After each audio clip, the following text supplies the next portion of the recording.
Mësimi i tretë, parathënia e librit El Aqide at-Tahawiyya, pjesa e dytë. Në parathënien e librit El Aqide at-Tahawiyya shënohet: kjo përmbledhje është sqarimi i besimit të ehli sunnetit dhe xhamatit sipas medhhebit të fuqahave të miletit. Ebu Hanife an-Nu'man ibn Thabit al-Kufi, Ebu Jusuf Jakub ibn Ibrahim al-Ansari dhe Ebu Abdullah Muhammad ibn al-Hasan al-Shaybani, Allahu qoftë i kënaqur me ta. Sqarimi i asaj çfarë ata besonin si baza të fesë dhe me çfarë ata i nënshtroheshin Zotit të botëve.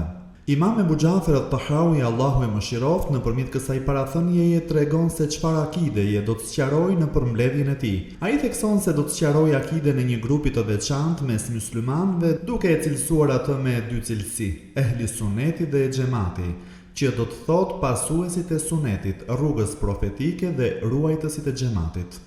Këto dy cilësi vihen në dukje shpesh herë nga dietarët e mëdhenj të ummetit, sepse profeti alayhi salam ka njoftuar për një dukuri që ka ndodhur në çdo ummet të mëparshëm dhe që do të ndodhë edhe në këtë ummet, kur ka thënë: janë përçarë hebrejt në 71 grupe, janë përçarë të krishterët në 72 grupe dhe do të përçahet ummeti im në 73 grupe, që të gjitha në zjarr përveç njërit, dhe ata janë xhamati, do me thënë ata që ruajnë xhamatin.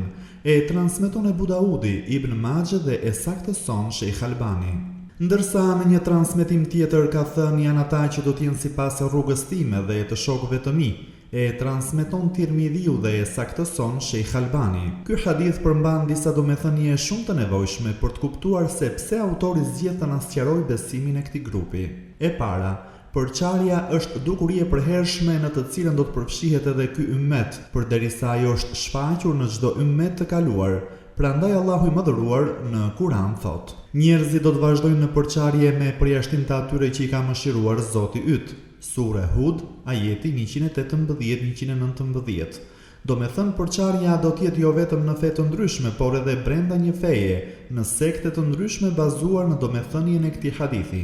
E dyta, ky ummet ka pjesën më të madhe në këtë përçarje, sepse ai do të shtojë një grup mbi të tjerët. Dallimi i cili duhet të ketë ardhur për faktin se thirrja e Muhamedit alayhi salam, në dallim nga thirrjet e profetëve të tjerë, përmban mesazh të drejtuar të gjithë njerëzve. Kështu ky ummet do të ketë përhapje më të gjerë se përhapja e ummeteve të tjera, dhe sa më shumë të shtohet përhapja, aq më e mundshme bëhet përçarja, sepse njerëzit mbartin me vete bindje dhe ide të ndryshme të vendeve ku ata jetojnë dhe Allahu e di më së miri. E treta, përçarja është dukuri e rrezikshme, sepse prej saj rezulton se vetëm një grup do të jetë i shpëtuar. E katërta, shkaku i shpëtimit të grupit të shpëtuar është ruajtja e së vërtetës së ardhur nëpërmjet profetit alayhi salam, sepse fjala e tij janë ata që do të jenë sipas rrugës time dhe të shokëve të mi, do të thotë se kërkohet përputhje e besimit të njerëzve me besimin e profetit të tyre, dhe shembulli më i mirë i kësaj përputhjeje janë sahabët radhiyallahu anhum. E pesta, përçarja nuk është dukuri e brezit të parë, do me thënë brezit të sahabëve, sepse profeti alayhi salam e ka bashkuar shembullin e besimit të tyre me besimin e tij. E gjashta, pas besimit të së vërtetës dhe përputhjes së bindjeve me profetin alayhi salam, kërkohet bashkim rreth saj dhe përkrahje, sepse fjala xhamat do të thotë bashkim dhe përkrahje. E shtata, përçarje shkaktojnë ata që largohen nga mësimet profetike dhe nuk e ruajnë shembullin e të parëve të këtij ummeti, përderisa të shpëtuarit janë ata që kapen pas tyre dhe e ruajnë atë. E teta, profeti alayhi salam i vënë në dijeni pasuesit e kësaj feje se ka për të pasur shumë grupe që thrasin në besim të devijuar, me qëllim që ne thimi të kujdesshëm dhe të ruhemi prej tyre, dhe jo se shumica e ummetit do të jetë me grupet e humbura, sepse ai vetë ka njoftuar se ky ummet është i mëshiruar kur ka thënë: ummeti im është ummet i mëshiruar. E transmeton Ebu Daudi e të tjerë dhe e saktëson Sheikh Albani. Apo fjala e tij, shpresoj prej Allahut të jeni gjysma e xhennetit, e transmeton Buhariu dhe Muslimi. Pikërisht këto domethënie e kanë shtyrë këtë dietar si shumë të tjerë para dhe pas tij të përmbledhin besimin me të cilin është lidhur suksesi në dynja dhe shpëtimi me të në ahiret, me qëllim që njerëzit të njihen me të duke anashkaluar çdo besim tjetër apo devijim, që ata të jenë indiferent ndaj tij. Pastaj autori tregon se kush janë mbartësit e kësaj akideje dhe thotë: sipas medhhebit të fuqahave të miletit. Fjala medheb e përmendur në këtë parathënie është term fetar me të cilin cilësohen mendimet, opinionet dhe idetë fetare në një fushë të caktuar. Ai këtu ka për qëllim mendimet e dietarëve në lidhje me përmbajtjen e asaj që e quajti pak më lart akidea e ehli sunetit dhe xhamatit. Pastaj ai përmend një term tjetër, termin fuqaha, me të cilin cilësohen dietarët e fesë dhe që do të thotë ata të cilët mësojnë detajet e saj dhe i kuptojnë mirë ato.